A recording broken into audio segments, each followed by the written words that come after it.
Selamat pagi, Mbak Tuhan. Pagi hari ini kita mau coba menyimak kembali tentang arti kebangkitan. Apa arti kebangkitan Tuhan Yesus bagi kita ya? Mari kita lihat firman Tuhan. Di alasan kebangkitan Tuhan Yesus apa bagi kita? Tuhan Yesus sudah membayar lunas semuanya untuk segala dosa-dosa kita yang harusnya kita menerima hukuman daripada Tuhan. Dibebaskan semuanya, kita harus membayar. Mari kita baca firman Tuhan dari Roma 4 ayat 25. Saya ambil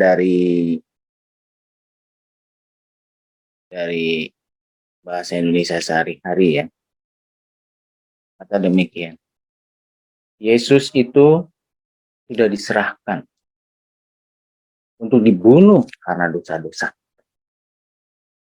Lalu ia dihidupkan kembali oleh Allah untuk memungkinkan kita berbaik kembali dengan Allah. Demikian firman Tuhan. Saudaraku, perlakuan yang keji diberikan kepada Yesus, orang yang tidak berdosa menanggung hukuman bagi orang-orang berdosa yang pantas dihukum. Orang-orang berdosa itu adalah saudara dan saya. Kita memberitahu bahwa Kristus telah diserahkan untuk dosa-dosa kita dan dibangkitkan dari kematian untuk pembenaran kita. Saudara mungkin sudah tahu mengapa Yesus mati untuk dosa-dosa kita. Tetapi apakah saudara dan saya tahu pentingnya Allah membangkitkan Yesus dari kematian? Ini ada sebuah cerita sebagai ilustrasi. Bila saudara tinggal di negeri lain dan saudara melanggar hukum, saudara harus dipinalti ya. Saudara memohon kepada kepala negara itu untuk belas kasihan atas saudara. Apa yang akan dikatakan kepada saudara? Ia akan berkata kepada saudara, hukuman harus dikenakan kepada saudara dan saya itu tidak dapat dibatalkan. Bagaimana pemimpin itu berkata, bagaimana dengan integritas saya kalau saya membatalkan? Kecuali ada yang mau menggantikannya bagi saudara dan saya, dia akan mengizinkannya. Demikian kata saudara itu. Saya dan saudara. Karena kasih karunia, saudara dan saya menemukan orang pengganti yang rela menggantikan saudara di dalam penjara. Nah, saudara dan saya bebas keluar dari penjara itu. Setelah saudara keluar, saudara tidak melihat lagi orang itu di dalam penjara. Mungkin hari-hari, bulan-bulan, dan tahunan bahkan.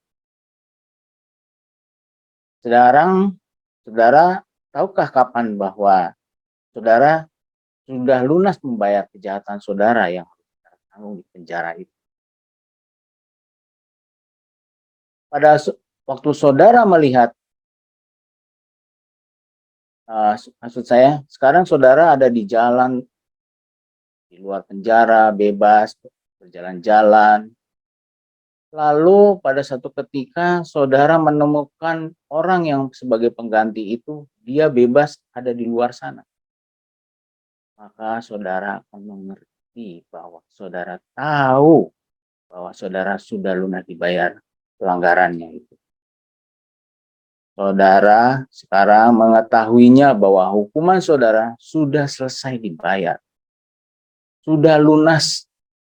Tidak ada dihukum lagi karena pengganti saudara sudah bebas dan berjalan di luar penjara sana. Nah, demikian juga saudara. Yesus pengganti saudara. Sudah membayar hutang saudara yang mana saudara tidak dapat menggantinya. Tuhan Yesus membayarnya di kayu salib.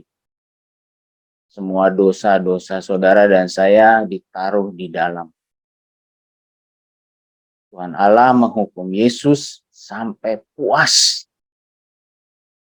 Allah senang dengan apa yang Yesus telah lakukan.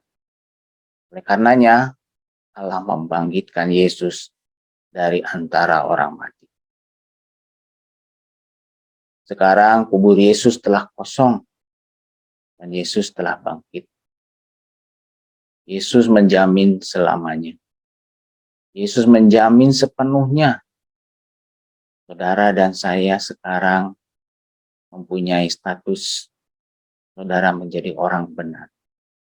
Saya menjadi orang benar. Saudara tak perlu lagi takut lagi ada yang menghakimi atas dosa-dosa saudara. Keadilan sudah ada di atas saudara dan saya. Sungguh hebat sekali apa yang dilakukan oleh Allah Bapa, oleh Tuhan Yesus Kristus. Sekarang Roh Kudus menjadi pembimbing kita. Itulah arti kebangkitan buat kita ya. Saudara-saudara yang akan sebentar lagi berdoa, kita senang sekali menjadi orang yang bebas, sudah menerima kebangkitan Tuhan Yesus dan doanya pasti didengar. Mari saudara, kita siapkan diri kita berdoa kepada Allah Bapa. Biarlah negeri ini, saudara-saudara kita semua boleh mengalami kejayaan dari kebangkitan Tuhan Yesus Kristus. Mari kita berdoa.